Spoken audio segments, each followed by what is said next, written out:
Hello बच्चों, welcome in your science class. बेटा हमारा टॉपिक चल रहा था 8th क्लास का मेटल्स एंड नॉन मेटल्स। ठीक है बेटा, हम मेटल एंड नॉन मेटल्स की फिजिकल प्रॉपर्टीज़ कर चुके हैं। केमिकल प्रॉपर्टीज़ में हम reaction with oxygen, reaction with water and reaction with acid और बेस कर चुके हैं। अब हमारा नेक्स्ट आता है displacement reaction.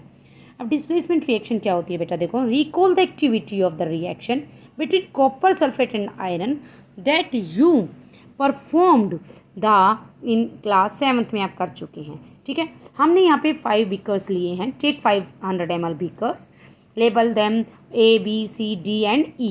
Okay, take about 50 ml of water in each beaker and a teaspoon of each substance as I indicated. Clear? Keep the beaker undisturbed for some time. कुछ time के लिए हमने इनको छोड़ दिया। Record your observation in notebook. Record करेंगे हम।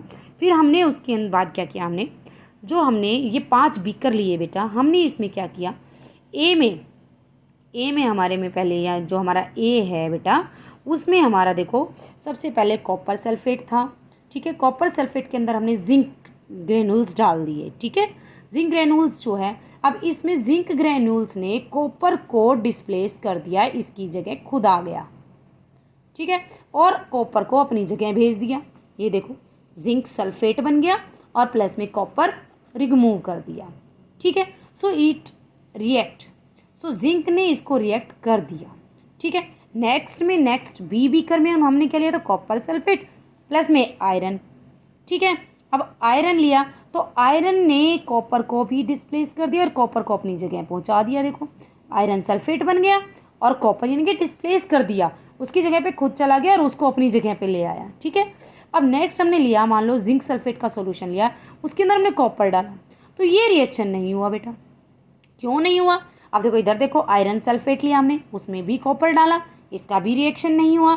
Zinc sulphate लिया, आयरन डाला, इसका भी रिएक्शन नहीं हुआ बेटा। तो इसका रीज़न ये है बेटा कि मोस्ट रिएक्टिव मेटल जो होता है वो displaced less reactive metal, but less reactive metal does not react with, okay, does not displace them. So देखिए, हमने ऑब्जर्व कर लिया था यहाँ पे change. You have read that one metal displace another metal from its compound in aqueous solution.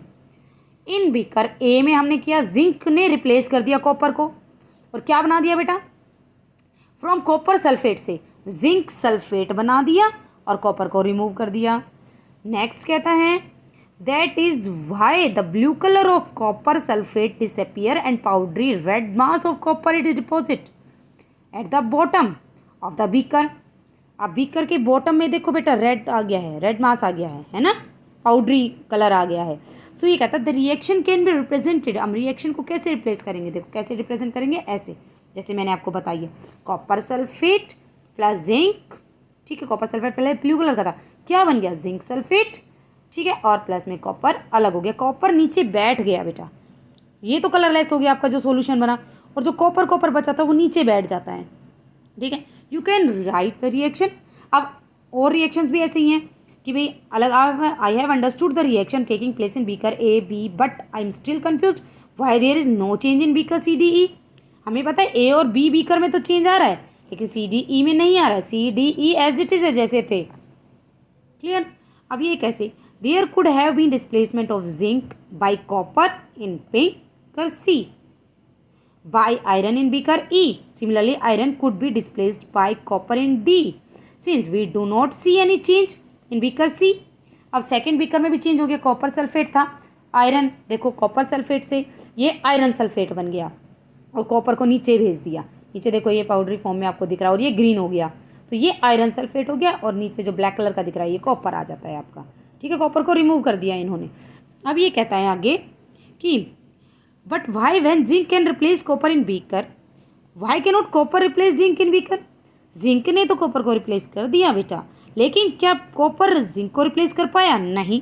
Remember that since is not arbitrary, यानी कि औरों में भी नहीं हुआ ये, it follows definite rules based on fact and the rule here is that zinc is more reactive than copper and iron.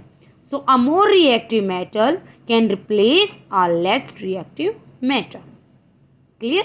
More reactive metal can replace less reactive metal. But a less reactive metal cannot replace a more reactive metal.